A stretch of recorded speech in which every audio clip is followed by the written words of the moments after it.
Before we delve right into the story, please subscribe to this channel for daily stories and also drop a comment for us. Thank you. Rain hammered the zinc roofs of Mariner's Cove like 1,000 restless drummers, turning the narrow streets into silver ribbons. Inside the Cove Community Clinic, the reception lights flickered every time thunder shuddered through the grid. It was nearly closing time when Dr. Nolan Reyes glanced at the wall clock, 6:47, and allowed himself a weary sigh. 16 hours of stitching fishing hook gashes, treating jellyfish stings, and convincing sunburned tourists they did not have exotic tropical fevers had turned his white coat into a weathered battle flag. He was reaching for his thermos of cold coffee when the front door groaned open. A girl of perhaps age stood silhouetted against the storm, hair plastered to her cheeks, fists clenched around a frayed drawstring pouch. She took one cautious step inside, tracking muddy water across the floor tiles. "Sorry, miss, we are." The receptionist, Pilar, hesitated when she saw the child's eyes, pools of terrified determination. "Doctor, could you?" Nolan was already moving. He knelt to eye level. "I am Nolan. What is your name?" "Luna," she whispered, voice shaking yet strangely steady. She opened the pouch and pressed a chipped seashell necklace into his palm. "This is for payment. Please save my mother." It took Nolan a breath to answer. The shell spiral was familiar, an auger shell, common along this coast, yet the necklace felt oddly heavy, as if filled with memories he could not touch. "Why does your mother need saving?" "She is sick in the head hospital," Luna said, meaning the psychiatric ward outside town. "They say she poisoned her boss, but she did not. She never would. She only wanted to come home. If you look at her the way you look at me, you will know." The steady way she said it unsettled him more than tears would have. Nolan closed his fingers around the necklace. "All right, Luna. Let me get my coat." Pilar watched, wide-eyed, as he flipped the clinic sign to closed. "Doctor, are you sure? It is late, and the road to Harbor Heights floods." "I am sure," he replied, surprising himself with the certainty in his voice. "Call the Heights facility and tell them Dr. Reyes is coming for a welfare consult on patient Mara Solis. Tell them to keep her available." As he ushered the child into his jeep, thunder rolled like distant cannon fire. Nolan's thoughts rolled with it. He had worked in Mariner's Cove for 3 years, yet parts of the coastline still fazed him with déjà vu. Cheap motels that felt like forgotten bedrooms, cafe smells that pricked half memories of laughter. The neurologist in him blamed residual trauma. He had been found half drowned on a beach 7 years ago with no ID, and only fragments of recollection before age 26. Everything before that was a fog lit by flashes, salt wind, a woman's laugh, a promise whispered in the dark. He had long ago quit chasing that past, until now, when a soaked child handed him a seashell and begged him to believe. Harbor Heights Psychiatric Facility loomed above the flooded road like a gray galleon runaground. Luna walked beside Nolan through fluorescent corridors that smelled of antiseptic and damp paper. Her hand clutched the sleeve of his coat, yet her jaw was set, determined to be brave. Nurse Delia met them outside a quiet room. "Dr. Reyes, we medicated patients at least 2 hours ago. She may be drowsy." "I only need a conversation," he said, signing the visitor log. "Has anyone from Legal Aid reviewed her chart lately?" Delia shook her head. The employer's family filed a private complaint. No public defender has come. Inside the room, Mara Solis sat on the window ledge, knees drawn up, forehead touching the glass. She was 30-something, hair unkempt yet graceful, like a dancer waiting for music to return. She turned when Nolan entered, and the storm outside seemed to hush. Her eyes, green with amber rings, widened. "You," she breathed. Nolan felt the floor tilt.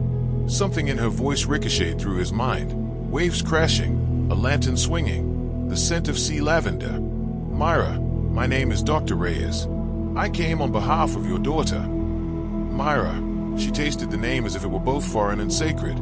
"Is that what they call me here?" "It is your legal name on file," he said gently, taking the visitor chair. "I want to hear your side of what happened at the Valaro estate." She hugged her knees. "They said I brewed deadly tea. Mr. Valaro collapsed during luncheon.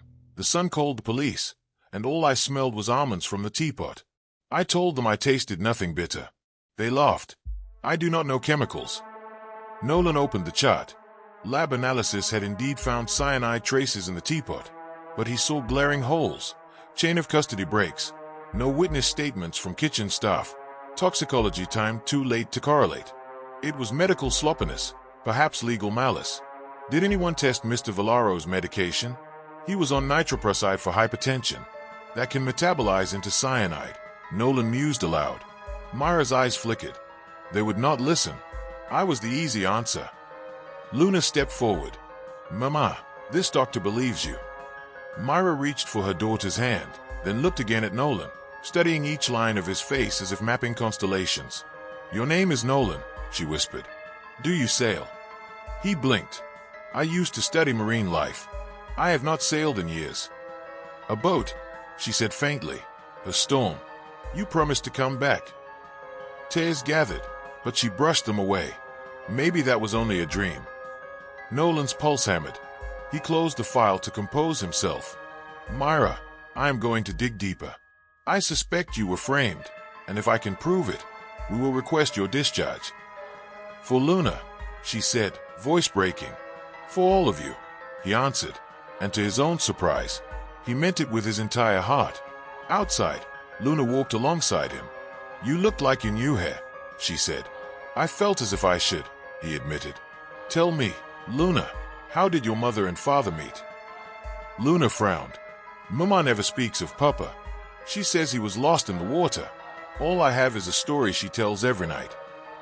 Will you tell me that story? The girl nodded. A man with eyes like sunrise proposed to her by the cliff lighthouse. He gave her a seashell necklace, like the one I gave you. He sailed away for research and never came back.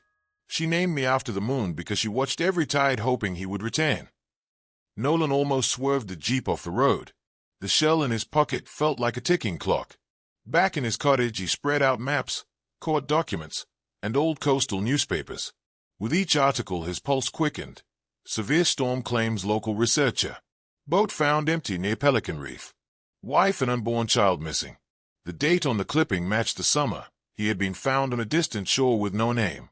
The photograph of the lost researcher was grainy, yet the profile, strong jaw, crescent scar near the temple, could have been his own reflection. He poured coffee he would not drink. Who am I really? He whispered to the dark. Morning unveiled a pale gold sky. Nolan drove to the county records office and requested the original case file of State versus Myra Solis. Pages of depositions revealed a single thread. Damien Vallaro, the employer's son, had argued with his father about inheritance 3 days before the poisoning. A forensic accountant had flagged large transfers from Vallaro accounts to Cayman Shell, but the lead never reached court. Nolan photographed every page. Next he visited Dr. Harriet Lowe, the neurologist who had treated him after his near-drowning 7 years prior. In her book-lined home office she listened, hands steepled, as he recounted Luna, Myra, and the shell. Nolan, dissociative amnesia can form around trauma, she said. The sudden retain of sensory cues, voice timbre, a seashell, the smell of sea lavender, may unlock memory fragments. But be gentle with yourself. I feel like a dam about to burst, he confessed. If Myra's story is true, I built my new life on top of another man's grave, my own. Dr. Lowe opened a drawer and handed him a sealed evidence bag. Inside lay a water-damaged photograph recovered with him. A woman on a cliff, her hair caught in wind, holding a seashell necklace. He had never looked closely before. Now he saw her eyes, green with amber rings. I need to free her, he whispered. Armed with medical authority, Nolan met Detective Aaron Cho at the precinct. He presented the pharmacology argument. Cyanide from nitroprusside, mishandled toxicology, Damien's financial motive. Cho, a man of stern pragmatism, leaned back.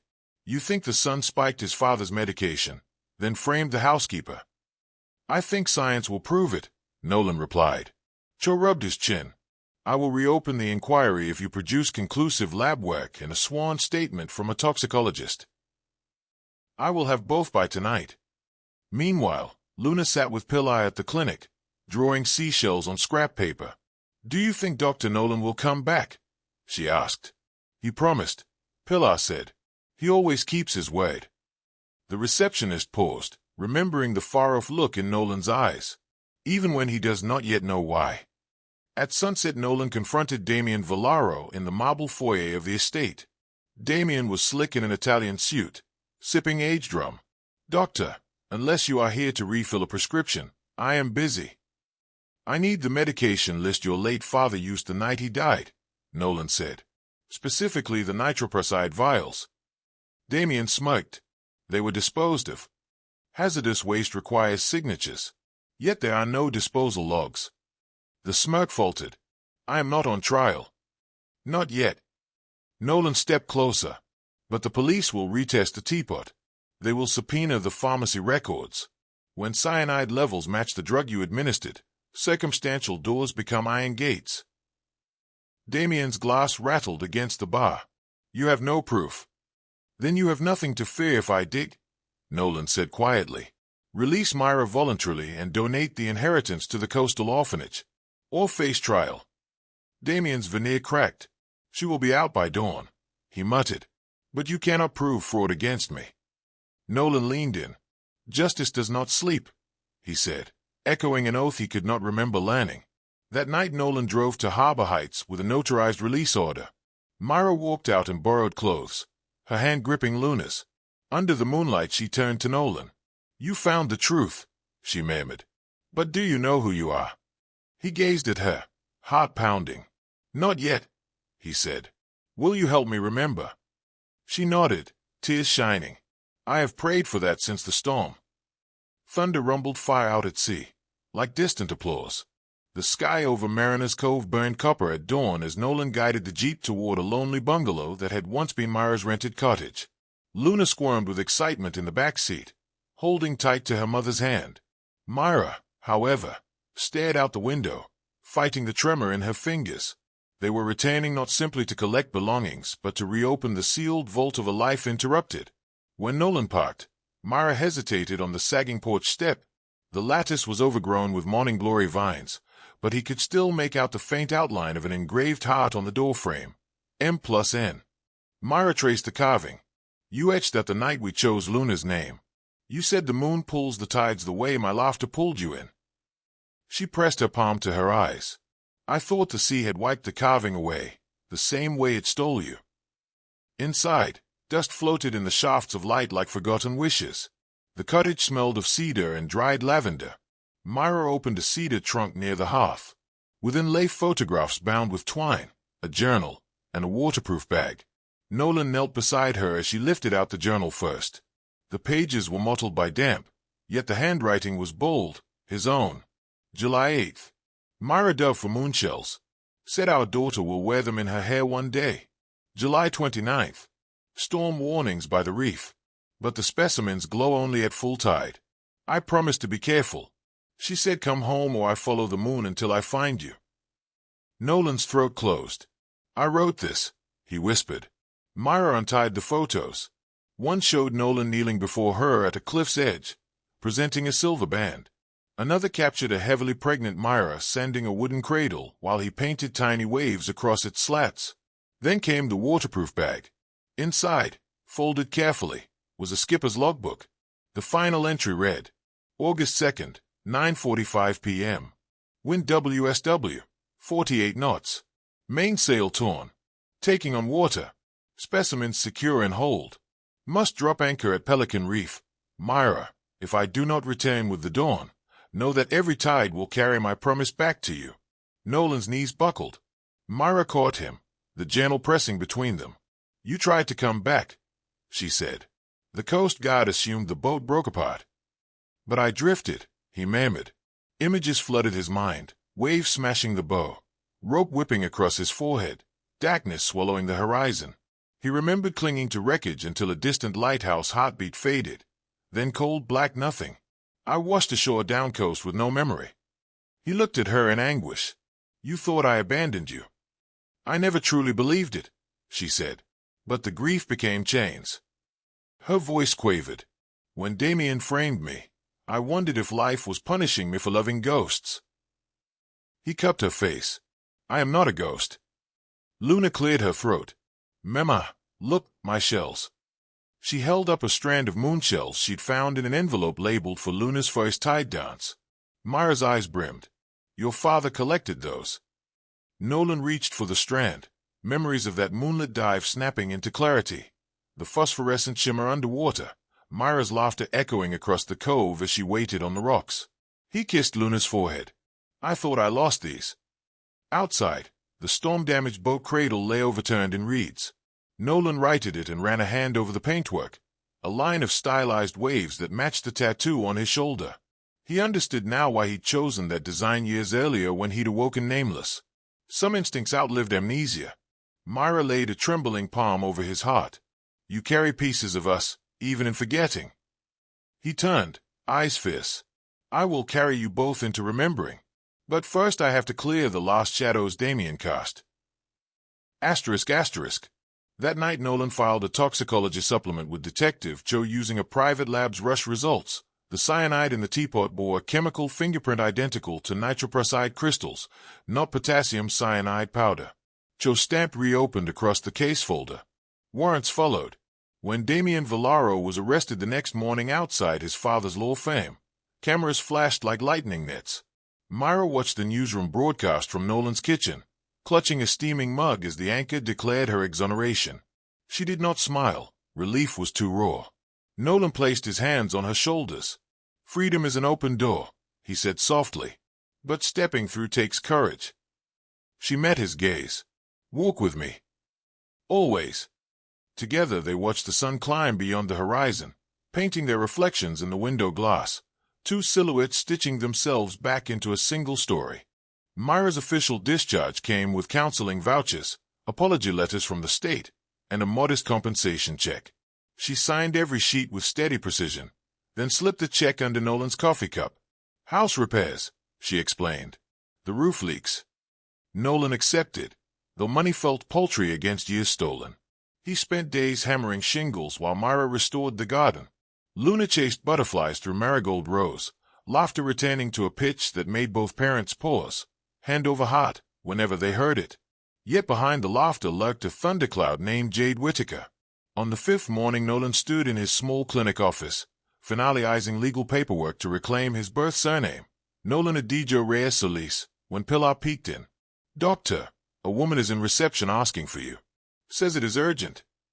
He found Jade in a tailored seafoam pantsuit, her dark hair twisted into a sculptural knot. She held a reusable latte cup like a shield. Nolan. Her voice quivered between accusation and heartbreak. You vanished for days. No calls. Then I learned through hospital gossip you freed an accused poisoner. He gestured her to a private consult room. Jade, I wanted to call. But didn't. She set the cup down with a snap. Who is this Myra? And why do the newspapers say her daughter calls you father? He inhaled. Because she is. And Myra is my wife. Jade's knees bent. She caught herself on the edge of the exam table. You're what? He told her everything. The storm, the amnesia, the hollow identity he'd built. Tears gathered in Jade's eyes, but she held them back with the ferocity of someone who refused pity. So you were never truly mine, she said. There was no spite, only weary clarity. I loved the man in front of me, but your soul was anchored elsewhere. Nolan clasped her hands. I never meant to hurt you. You gave me kindness when I was lost. She pulled free gently. Sometimes kindness is knowing when to let go. She lifted her chin. Will you be happy? I will fight to be, he said honestly. There is much to heal. Jade exhaled, shoulders releasing. Then I won't be the chain that drags you under. She retrieved something from her purse, a key fob adorned with a tiny compass, the gift Nolan had given her one Christmas. She pressed it into his palm. You'll need direction more than I will. He swallowed hard. Thank you. She smiled, a tremulous curve. Goodbye, Nolan Adijo. And with that she walked out, leaving only the faint scent of bergamot. Asterisk. That evening Nolan sat with Myra on the porch swing, moonlight spilling across the repaired roof. He told her about Jade. She was grace itself, he finished. I owe her peace. Myra laid her head on his shoulder. We build our new life upon respect, not broken promises. Wind rustled the vines. Myra lifted her face. There's one truth I still fear. What truth? I fear that loving me will burden you with regret. Memories are shards. You might cut yourself on the past. Tez shimmered. Perhaps the woman you remember is brighter than the one standing here, scarred and frightened. Nolan turned fully, taking her hands. Scars are the ink of survival. The woman in my memory sank to the tide.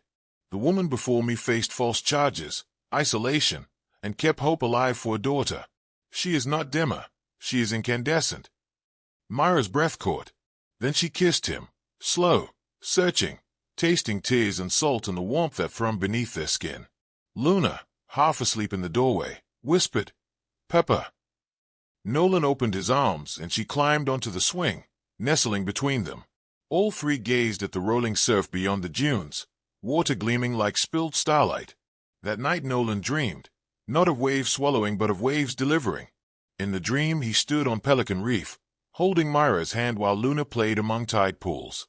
And beyond the horizon a dawn broke brighter than memory.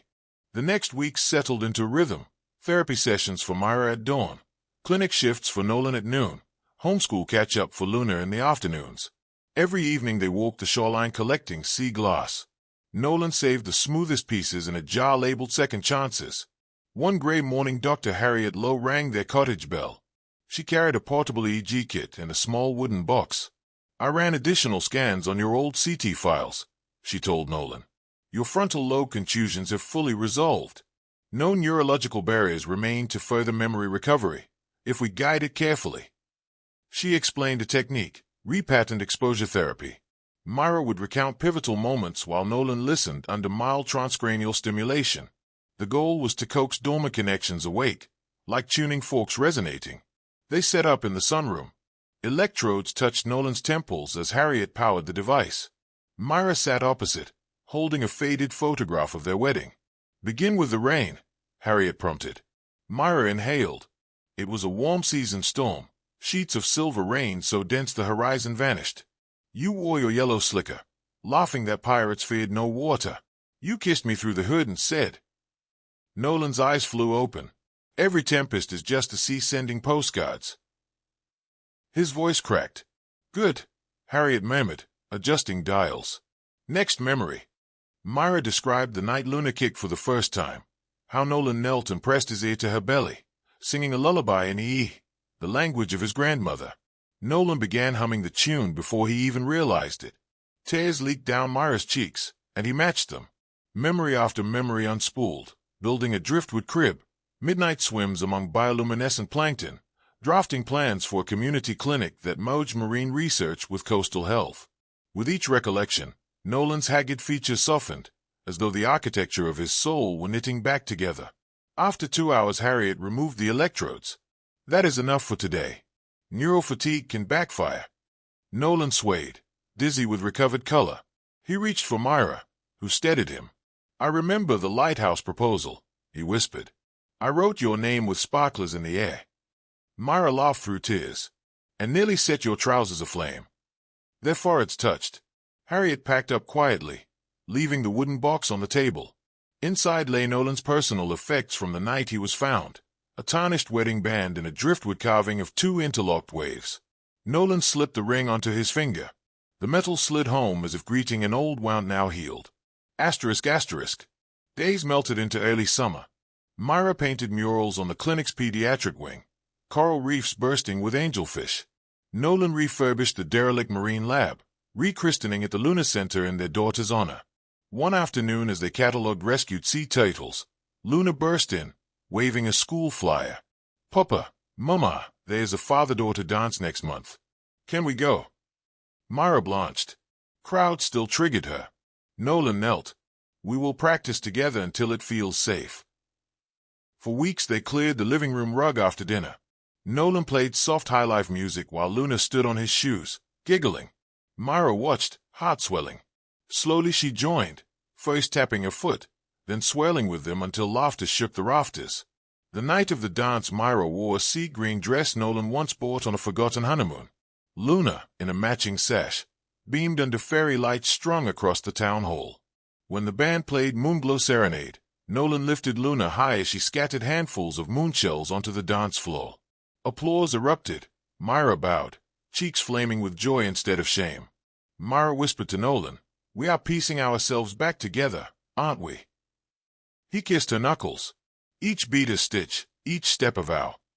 But even as the music rose, a shadow loomed, unfinished business with the sea itself. Nolan knew true closure demanded they face the reef where his memory had shattered. He began charting a course, a voyage of reclamation. Mariner's Cove celebrated midsummer with bonfires on the beach, lantern boats in the lagoon, and a market square pulsing to talking drums.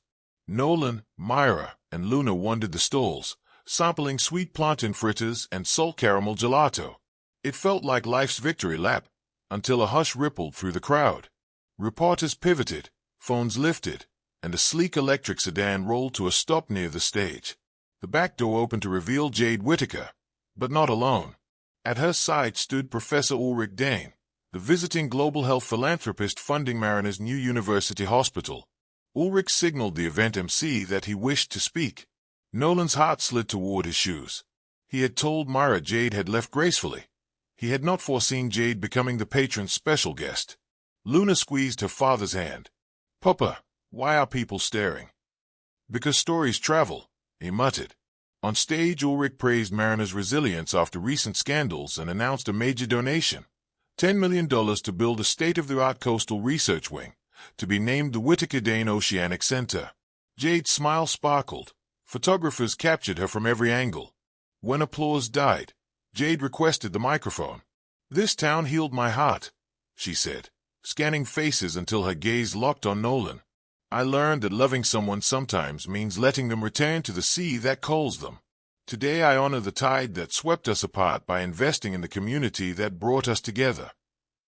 The speech was graceful. Still, gossip spread like phosphorescence in dark water. Some speculated she had returned to reclaim Nolan. Others claimed she wished to outshine Myra's impending marine clinic launch. That night the family ate late-night suya on the porch while fireflies bobbed. Myra finally asked the question lodged behind her ribs. "Do you still love her?" Nolan set down his skewer. "A kind of love, yes, like a harbor that sheltered me when I was storm-wrecked. But you are the open sea." He cupped Myra's cheek. "My compass carved its own needle the moment I heard Luna say pepper." Myra searched his eyes and, finding only gentleness, released the breath she did not know she held. Still, she worried about the town's whispers. She had fought for dignity. She would not be reduced to a tabloid headline. 3 days later, Jade requested a private meeting at Cove Cafe. Myra agreed, insisting on handling it herself. She arrived early, wearing a powder blue wrap dress and the seashell necklace Nolan had reforged for her. Jade entered in a linen jumpsuit, expression courteous but guarded. "Myra, thank you." Myra folded her hands. "Speak freely." Jade stirred her tea. "People are pitting us against each other. I won't allow it. Nolan belongs in your story. I belong in my own. I want our 2 projects to cooperate.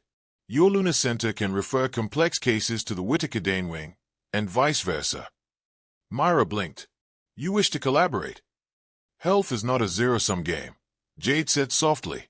"Nor is love. I left Nolan because I sensed there was a missing chapter. Now that chapter is found, I feel relief, not bitterness." Myra's shoulders loosened. "Then let's write the town a better ending." They drafted a memorandum of understanding on a napkin, sealing it with laughs that surprised them both. When they parted, Jade pressed an envelope into Myra's hand. "Open this later." Back home, Myra slid out a note in a thin ring of rose gold filigree. "For Luna," the note read, "so she can choose any future she wants." Myra brushed tears away, then sought Nolan, who was charting tidal patterns for their upcoming voyage. She showed him the ring and the agreement. He read, then exhaled. The past and present just struck a truce. "Then let's sail into tomorrow," she replied, and pointed to the map. "Pelican Reef awaits." The refurbished cutter Moonwind slid from its boathouse like a swan at dawn. Nolan had spent weeks replacing rigging, polishing brass, and painting the hull deep sapphire. On the prow he carved an intertwined wave motif, the same design on his driftwood keepsake. Myra packed a canvas duffel, dry rations, blankets, first aid supplies, and a jar of wild lupins she planned to scatter. Luna carried a weathered field guide to tidepool creatures, determined to identify every starfish along the way. Professor Ulrich Dane waived marina fees in honor of the voyage, and Jade sent a basket of ginger tea for the crossing. The send-off crowd included Detective Cho, case against Damien now heading to trial, Pillai waving a clinic banner, and Dr. Harriet Lowe clutching a handheld heart monitor just in case. As the cutter cleared the harbor mouth, Nolan let Luna take the helm under his guidance. Myra leaned against the rail, wind teasing her hair into raven pennants. "I could almost believe the missing years were a dream," she said. "Dreams don't grow marigolds in neglected gardens," he replied, kissing her knuckles. 6 hours out they reached the convergence of indigo depths and turquoise shoals, Pelican Reef. The reef glistened beneath translucent swells. Memories flooded Nolan, night waves clawing the deck, thunderous spray, the smack of boom against scalp. He swallowed nausea and dropped anchor. They descended in snorkel gear to a forest of sea fans swaying like cathedral banners. Nolan trailed his hand along the coral where his logbook once lodged. He placed a small brass plaque. "We came back, N and M plus L." On the surface, Luna arranged wild lupins on a driftwood tray. Myra struck a stormglass bottle against the cap, letting salt water rush inside. She added a scrap of the journal's final page and penned new lines, "We are home." Then she corked it, kissed it, and set it afloat. Back on deck, sunset bled gold across the horizon. Nolan produced a ring of polished driftwood inlaid with sea glass chips. He knelt. "Myra Solis, my wife once and my wife lost.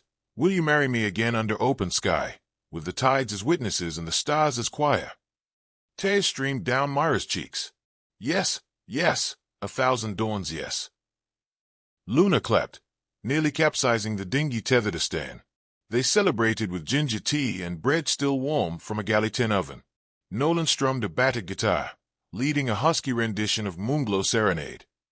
Storm clouds gathered overnight, and lightning stitched the horizon, the sea reminding them who truly ruled. Moonwind rode swells, groaning. Nolan lashed extra lines while Myra steadied the helm. Memory tried to morph into nightmare, but this time strength trumped fear. At dawn the storm fled, leaving a double rainbow arcing from reef to cove like a celestial bridge. Luna pointed. "It's the sky signing our marriage certificate." They laughed, tears saltier than the spray. Returning to shore felt like stepping out of legend onto ordinary sand, yet they carried a secret glow, love reforged in saltwater fire. That evening townsfolk gathered as the family scattered the last lupins into the surf. The petals drifted away, each a lavender promise, the past honored, the future invited. The grand reopening of the Luna Community Clinic and Marine Sanctuary drew news vans from 3 counties. Children painted giant seahorse murals. Local fishermen donated a day's catch for a community cookout. Jade attended with Ulrich, who signed a partnership pact linking the Whitaker Dane Wings Genomic Lab to Nolan's marine toxin monitoring program. Mayor Adebayo cut the ribbon, praising the family's alchemy of sorrow into service. Nolan then spoke, voice steady but shimmering. 7 years ago the sea carried me away.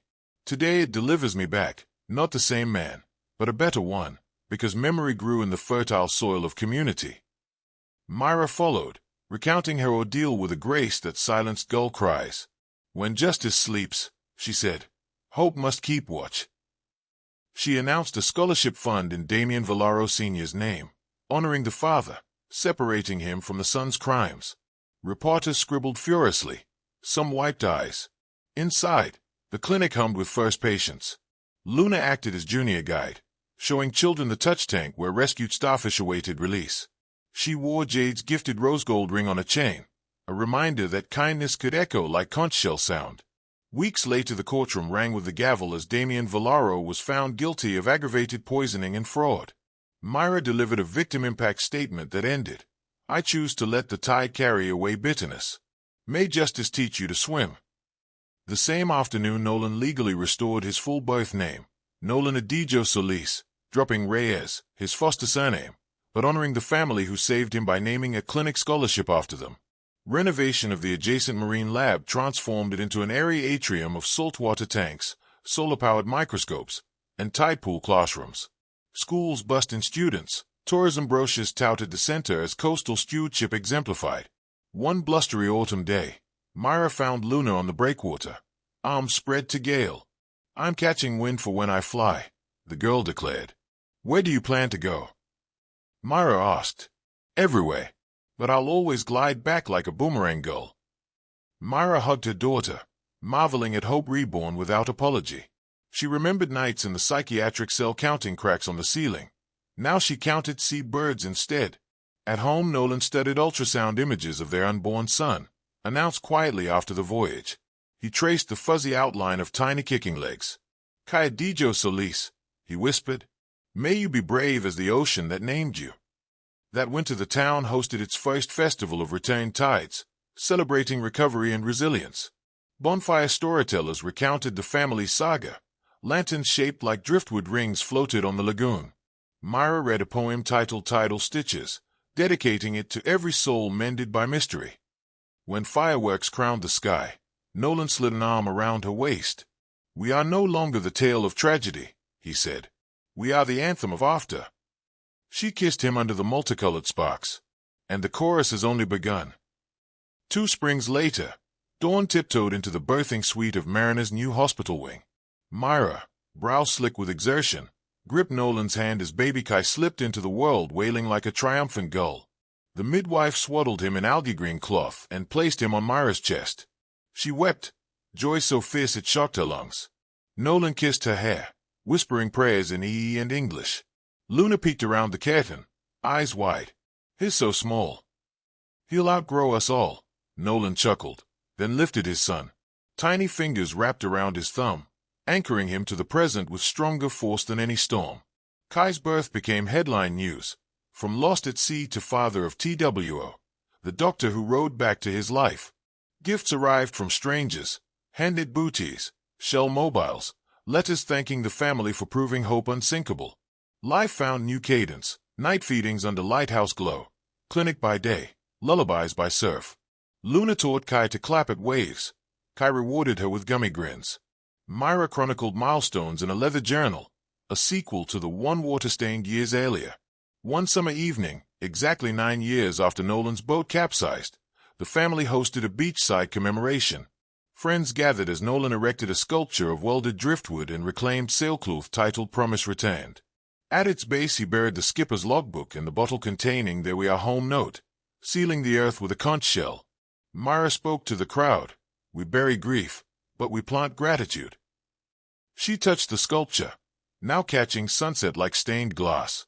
"This stands so future castaways, of sea or of soul, know they are not alone." Detective Cho, now a councilman, unveiled a plaque designating June 3rd Day of Resilient Hearts. Professor Dane announced a joint research grant connecting Mariner's Clinic to an oceanography institute in Ghana. Jade, beaming beside Ulrich, promised scholarships earmarked for children of wrongfully accused prisoners. As dusk deepened, Nolan took the portable projector onto the sand and played a montage, their first shell necklace, journal excerpts, footage of storm clouds parting at Pelican Reef, Luna scattering petals, Kai's first laugh. The soundtrack, Moonglow Serenade performed by local high school strings. Tears glimmered on cheeks across generations. Elder fishermen who once called Myra cursed now bowed in apology. Teenagers vowed to volunteer at beach cleanups. Stories change hearts faster than policy, Nolan thought, tucking Kai against his shoulder. Later, as embers faded, Myra, Nolan, and their children walked barefoot at the tide line. Luna skipped ahead, collecting moonshells for a necklace she planned to gift her future self. Kai nested in a sling against Nolan's chest, white eyes reflecting stars. Myra slipped her hand into Nolan's. "Do you ever fear the sea will demand something back?" He squeezed her fingers. "The sea gives and takes, but love reshapes the shoreline each dawn." They stopped where waves kissed their ankles. Myra turned, backdropped by constellations. "Remember when you said every tempest is a postcard?" He nodded. She gestured to the horizon. "Then this calm is its reply." Nolan bent, wrote their initials in wet sand, and underlined them with a flourish. Luna added a spiral representing infinity. Kai gurgled approval. A gentle tide rolled in, foam caressing the letters but not erasing them, only engraving them deeper. Family. Memory. Home. As the moon crowned the water, Myra whispered, "Full circle." Nolan kissed her softly. "And if the circle widens, we'll keep stitching the edges." They turned inland, lights of the lunar clinic twinkling like grounded stars, a beacon for every wanderer seeking shore. Behind them the sea breathed a lullaby, ancient, relentless, and, tonight, at peace. Please don't forget to subscribe, like, comment your thoughts and share our channel with your friends. See you in the next story. From your favorite stories.